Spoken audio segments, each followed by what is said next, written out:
It's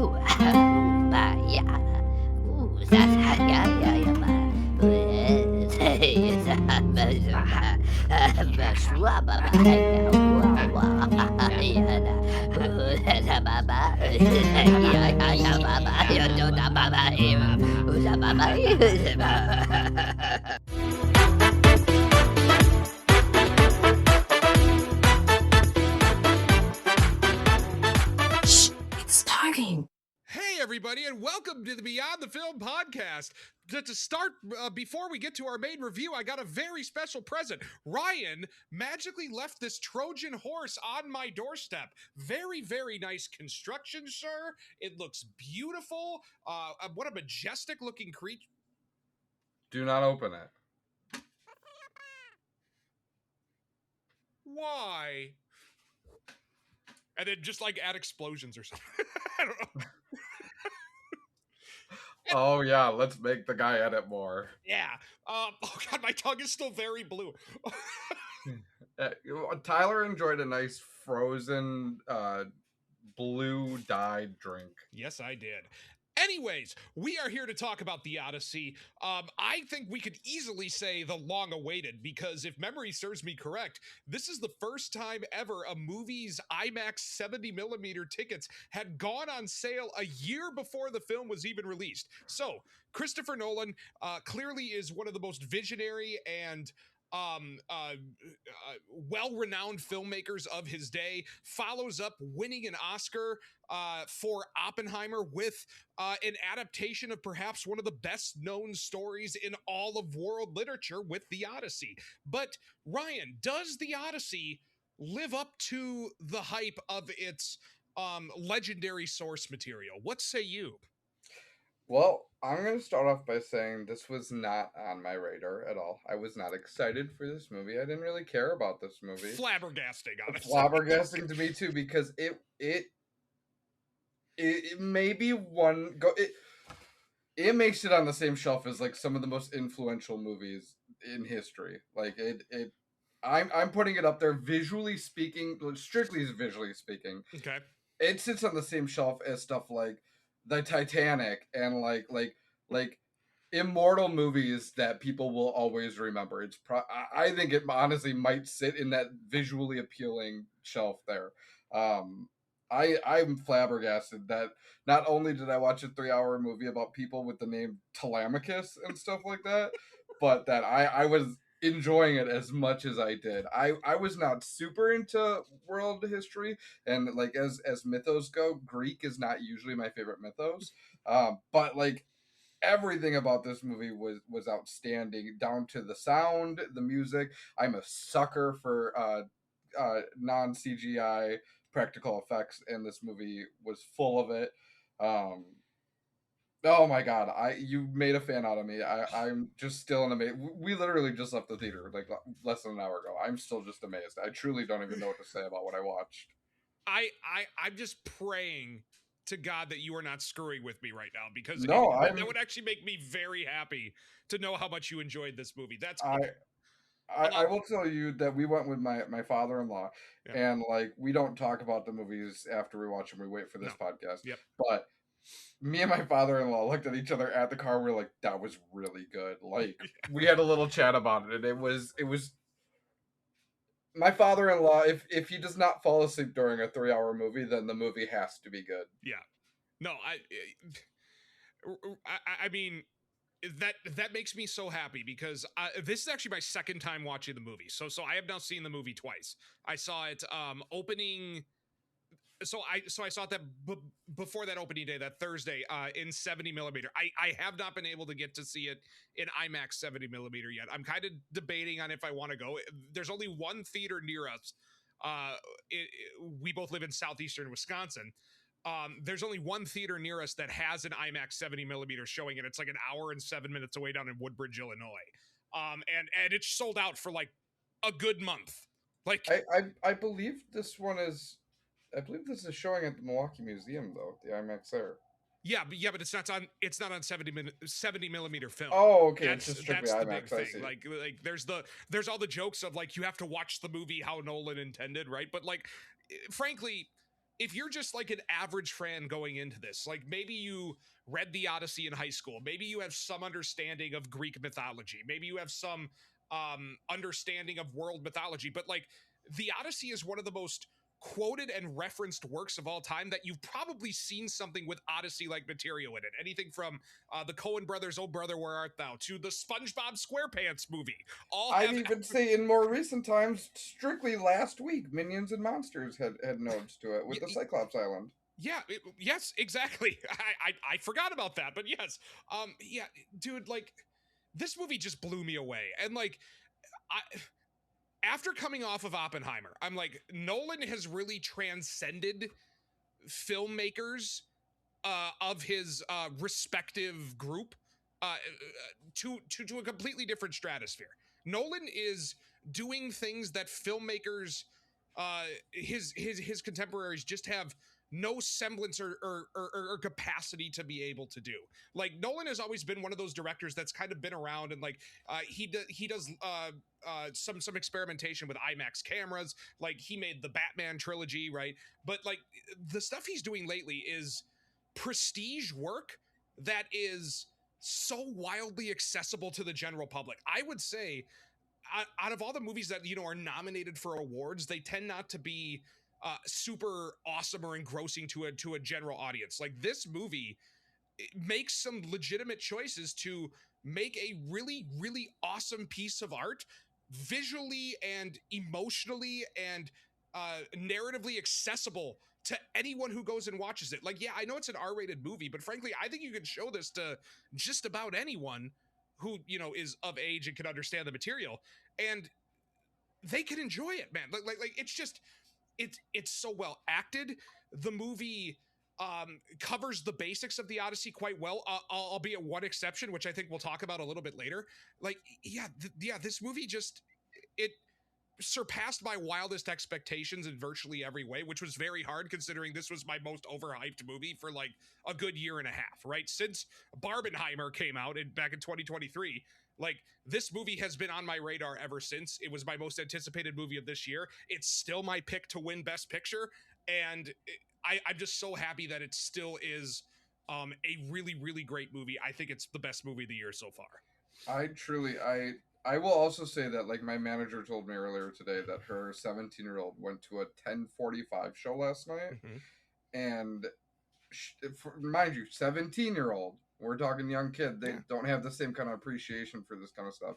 He said that it was so enthralling that he forgot to eat any of his snacks. His popcorn sat to the side, he didn't drink a soda. Like it was just so enthralled in this movie that he forgot about everything. Yeah, it's just like, oh god, I'm just thinking of so many scenes I want to talk about.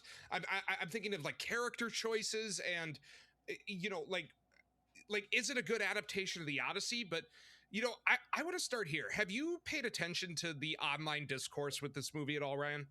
No, not at all. Today, I stayed so far away from this movie that, like, truly, all the TikToks you sent me, I just went through them just now.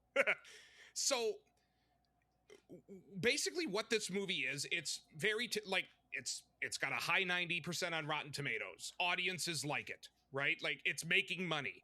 But there's always the discourse about, well, how can my Odyssey movie have Helen of Troy be black or have Eumaeus be a man of Latin descent? Why is there an Indian character and an Asian character in here? I'm like, first off, I want to say that discourse is stupid. Like, Nolan is not making a documentary. First off, the Odyssey is not even historical. It is a piece of fictional work. Like, you can make Helen of Troy black, who, by the way, is only in the movie for like 2 minutes. So if you're really criticizing the Odyssey because a character who has not really been historically portrayed as black is played by Lupita Nyong'o, quite well, actually, you're an idiot. And if that really takes away from every other aspect of the movie from you, you're a moron. I don't know what to tell you. So with that being said, I think the casting in here is really, really good. Like, I would agree with you, but I have one exception. Okay. My only issue with it is because so many there's so many good performances in here. I don't know if there's a truly like stratospheric legendary performance that is going to stand out come Oscar time. Like Yeah. I could see, Damon getting nominated. I could see like Anne Hathaway getting nominated or Robert Pattinson, but like like everyone's just so good in this movie that there's no opportunity for anyone else to be great. I think Damon Right. comes the closest, but like sorry, go ahead. What were you gonna say? No, I would fully agree with you that I agree with you that this is in strong standings to be film of the year, but it's going to be hard to really pull a best performance out of this for male or female because, like you said, everybody is so good except for why is Travis Scott in this movie? Like, that's the one person. Like, it's not that we could have black people in this movie, anything like that. It's just why the hell does Travis Scott have to be in this? I can't believe I forgot to mention Travis Scott. Yeah, I mean, cool, man. Like, it's one of those things that like it's such an unsubstantial role. He's in the movie for maybe 15 seconds total, and it's just like, who cares? Like, it gets some people talking, like, oh my god, Travis Scott's in this movie, and then you move on with your day. Like, who cares? Yeah. Like, yeah. God, man, yeah. I'm just thinking like, Matt Damon is a guy who's been around forever, right? Like pretty much since like either the late 80s or early 1990s when he was working with Ben Affleck, and he was Jason Bourne, and recently he's been doing stuff like The Martian and stuff like that. He's just always been a guy who's like a bona fide moving star, but like something that like I always felt there was something missing in his career, like a true like Oscar level performance. And I think that he does give it here. And I think it's because Nolan makes some really intentional choices with Odysseus here. Whereas how familiar are you with the Odyssey? I've never read it. I know there's a Cyclops and I knew there was some sirens. So, okay. From what I remember, the Odysseus in the written work, the Odyssey, is much more, he's not like a goofball. That's probably not the best way to put it, but he's like wily and cunning, right? Yeah. I saw someone compare him to like Tony Stark, right? So when you're thinking like the Odysseus in the book, think like Tony Stark. Like he's a badass, but he also can drop a bunch of quippy one-liners. He's really smart. He can think his way out of bad situations, right? And that was always like the prototypical hero. But what Nolan does here that I find really fascinating is he finds a way to psychologically ground Odysseus into a man who's been weathered by the years and virtually psychologically destroyed by the guilt of not only losing the lives of his men, but also the barbaric thing that he did during the Trojan War. That whole the last hour of this movie is fantastic. I don't know about you, but like when him and Penelope are talking at the end, I think that's underrated, like one of the best scenes in the movie and some of the best acting that Matt Damon has done throughout his whole career. So like I think the choice to make Odysseus a much more grounded and grizzled character really, really works for me. I don't know if you picked up on that at all. No, it does, and they even hint towards that early on in the movie where they're teaching Tom Holland to fight. Is you may not be the strongest, you may not be the fastest, but you should be the smartest, and that is one thing that I also do remember from high school. Is that Odysseus was cunning. It wasn't like, oh, I'm going to use my strength to beat the Cyclops. Correct. You had to cunning and tripping, and through all the trials of Odysseus, I believe they were called in the actual Odyssey, correct? Yeah. Something like that. Like he, I don't know if they refer to him as trials, but like he has to face a certain amount of insurmountable challenges in order to get back home. Right. Correct. And that is hinted towards the beginning, but no, I agree with you. I there's one thing that I want to bring up. Yeah, go ahead. Oscar wise, mm-hmm. I said before, like, if you know me, I'm a sucker for practical effects, and I think some of the effects in this movie, one in particular involving pigs, it's like Oscar worthy for like. And boy, is it being talked about. Yeah, it is like quite honestly, quite possibly one of the greatest practical effects I've ever seen in my life. Yeah, I'm like whoever did the visual effects for this movie, bra friggin' oh man, Yeah. like I know I sent you a couple videos, but like there was this one with Anne Hathaway and Tom Holland where they're sitting down where they're like I was in the I movie watched and it, I don't yep. know how they did that. Like Yeah. it's just That's the scene I'm talking about too. yeah, Like that is, it's just incredible. Like when you're watching it, you will know the scene. Just remember, there is no CGI in this movie. yes, not a. I mean, I'm sure there's touch ups here and there. I'm but, sure, like, yes, like, I'm sure, but but yeah, like the Cyclops, right? If you're familiar with the story, not CGI. It's a giant puppet, right? Like there is, you know, a very famous scene that Ryan has talked about with the character of Cersei, who, by the way, I forgot the actress's name. I want to say it's Samantha Morton. that sounds familiar. Cersei Yeah. in ODY. Yeah, Samantha Morton, I think gives like a shockingly good, like not in the movie for a long time, but gives a great performance as Cersei in this movie. Yeah, it's visually stunning, but it's still like grounded in reality, right? Like it's not fantastical by any means, even though there is still magic, quote unquote, in the movie, right? Like, I know one of the stupidest parts of the Odyssey that I remember quite well is Odysseus is given a bag of winds by a character, and the winds literally blow his ship like way off course. Like there's a lot of silly stuff in the Odyssey like that, and it's mainly because, you know, the gods play such an important role in this story. But Nolan makes a specific choice to kind of omit the gods, or at least personify the gods through nature in here. You know, I was watching it, and you know, maybe this is the benefit I get of a second viewing. When the characters are going through a storm, I could have swore I saw a face in the sky.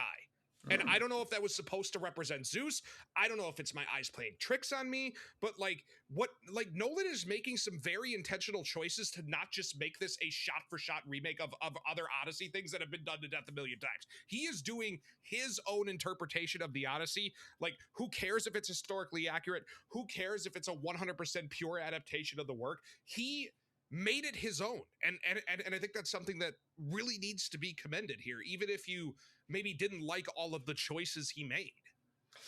So I do have a question for you. Maybe you'll know this because I don't, and I'm not familiar with the works. I literally just in the past hour did some research. Yeah. Was there a reason that he didn't like start with the Iliad? Because that is predating the Odyssey. It's the Iliad and the Odyssey, correct? Yeah, I mean, I don't think so. Like the just not necessary, or okay, so like historically, the Iliad and the Odyssey aren't really viewed as like this is the first one and this is the second one. They're often very much viewed as like independent works.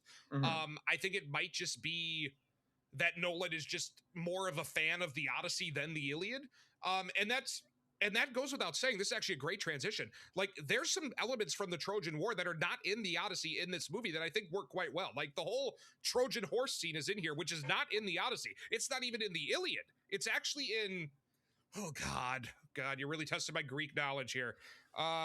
Trojan horse, I think it's from the Aeneid by Virgil. I could be wrong. Yeah, Virgil's Aeneid. Dang, I'm good. I learned that from the TikTok you sent Go me college. There's the college education working for me. But no, like the Trojan horse scene is oh my God, Ryan. Can we talk about Agamemnon? Like, what is there to talk about? Like, why does he look like Darth Vader? Is what everybody's saying. Dude's just aura farming outside of the gates of Troy and like walking in like a total badass. It's just so cool. But I love it because what it does is it kind of makes him personified as like a godlike creature, only for him. And we're gonna obviously get into spoilers now, so like if you haven't seen it yet, like hold off. But like it personifies him as a god until you see him in Hades and you realize that he was just a guy. Like he's literally like he looks no different. He looks actually quite weak when you finally see him in Hades. He becomes a victim of his own humanity, right? Correct. Like and it's just like what? So do you know who plays Agamemnon? No, I do not. It's Benny Safdie, who really? You know Happy Gilmore 2, the douchey that's him. And I'm just like, they do such a good job with that costuming there, that like gold like spine on the back, like when you walk, like makes him instantly recognizable even from the back. Like the fact that they specifically choose to shadow out his eyes, I think is just so cool, and it makes him such a for lack of a better term, a character that just like oozes aura, right? Like it's just like, God, like I wish there was more of him on screen, even though he's not, I believe, super canon to the Odyssey. I don't even think he plays a big role in there at all. Maybe in like flashbacks and stuff like that, because the Odyssey really is about just Odysseus's journey back home after the Trojan War, whereas Agamemnon's role is much more centered in the Trojan War itself. Right.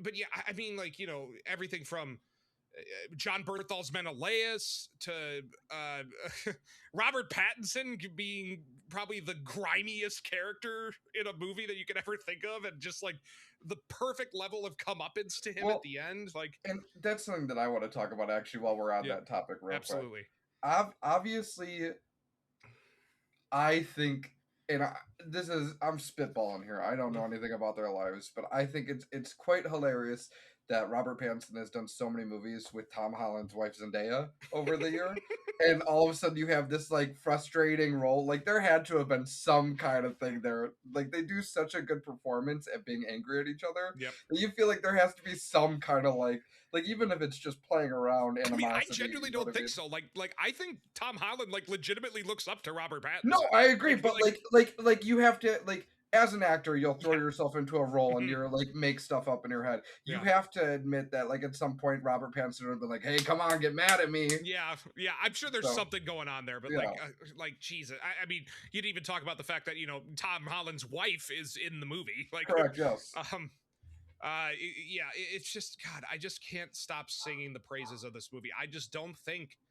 I mean, another movie this year is really gonna have to wow me to be better than this. Yeah, I would agree. And especially be better than this as a theatrical experience. Like, I was very worried about seeing it today on the discount days. Like, are people going to be like into this movie and taking it seriously? And everybody was like it was a good audience. Yeah, it was silent. I'd say I don't know if I heard a single word. I don't think so either. A lot of that comes from that Dolby Digital sound. Like there's so much of it with towards the end of the film, during the big ending fiasco of like the drum that just keeps getting hit louder and louder and louder, that like it just sends pure anxiety down your spine, and it's so insane to see it in a theater with that booming Dolby Digital that it completely, I feel like, will change the perspective from when I watch it at home with my wife. So do you know how they did the music in here?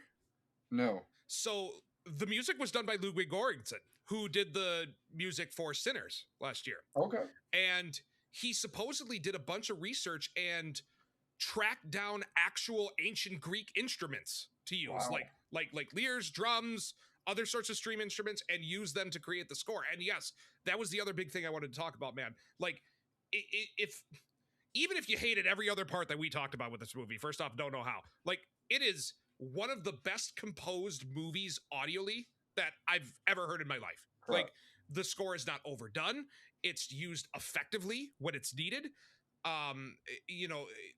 When they're going through traumatic events, it's louder and you can feel it. Like, I don't know if it's just like the theatrical experience itself, but like this is a movie, and Christopher Nolan does this all. It's the first movie ever shot entirely on IMAX films. And you could look into how, the problem with IMAX films, how you have to film on it. Like, it's very loud. You can only film 3 minutes at a time. So he's literally filming 3-minute scenes, telling everyone to stop and then reload the camera. And it's just like, oh my God. It's just like, Christopher Nolan puts so much into this movie, and like every interview he gives makes it seem like he could do it in his sleep. And it's just like, God, it's just so fascinating how such a great movie could just be done and really built for a theatrical experience, right? We talk so much about how we're losing the theatrical experience, right? People are invested in their phones, or they're bringing their kids, or they're thinking about the other stuff in their lives. And then you think about a movie being made like this, and it makes you think back to, when people went to the movies for the movie, right? Sure. Not just to distract from, the crap going on in their lives. And it's just, good God, man. Like this is like, I'm thinking the whole time as me and you are watching this, I'm like, this is why I love movies so much. It's movies like this that make you realize why you love movies so much. Especially in my case, where like I was not expecting anything from Mhm. this, and let me tell you, over the past 2 days or so, seeing these reviews, I was like, okay, there might be something here, but like seeing it through my own eyes, like Yeah. I can only imagine this is what it was like to like be a Lord of the Rings fan and see the first movie that came out. Like, Yeah, or you know like what I mean?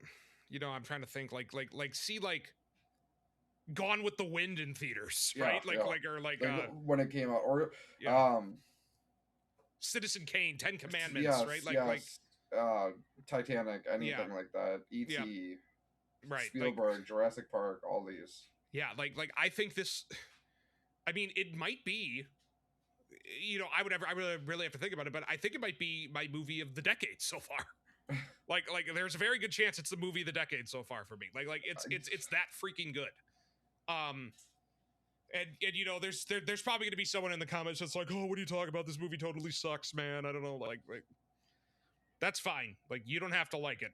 I think it's brilliant. But Like, even if you don't like the source material, even yeah. if you're like, I don't want to watch a movie about Aghanim the mom and Odysseus and therapeutic, whatever his name is. Therapeutic. Yeah, like come on, like you have to admit that it's a beautifully shot movie. Yes. And it's score is amazing.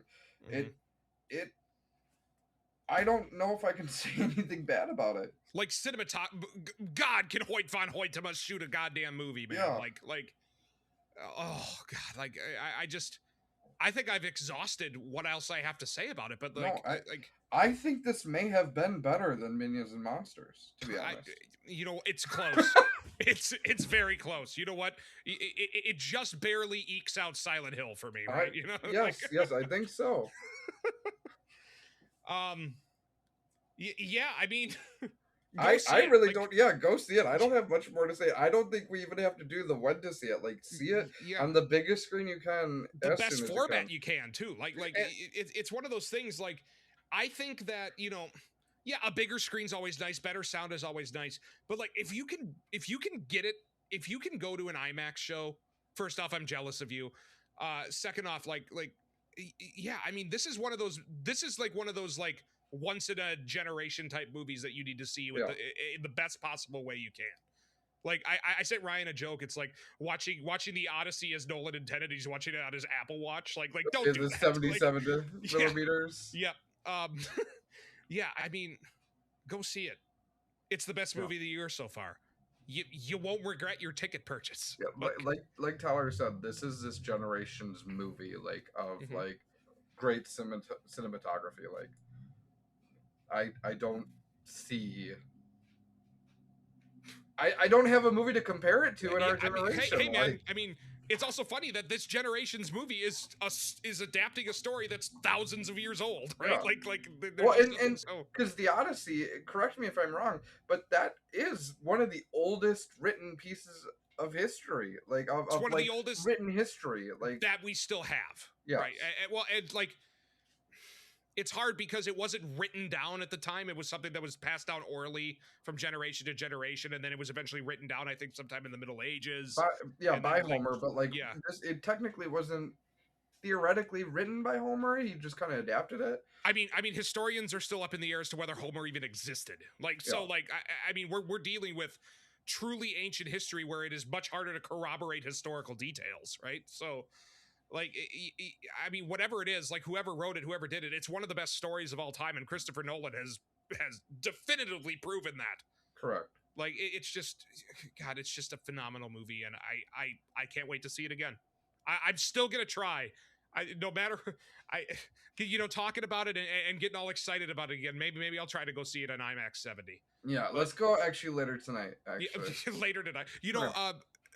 That one theater down in Illinois has like 2:30 a.m. showings for the next like 3 weeks because demand is so high. It's just like, Jesus, man. Like it's got the hype. It's good. It is. It's great. See it ASAP before it sells out. Agreed. I don't think like you could. You won't struggle to see it, but like if you want the best formats, those might sell out. Yeah. What did you think of the Odyssey? Please let us know down below if we're wrong. If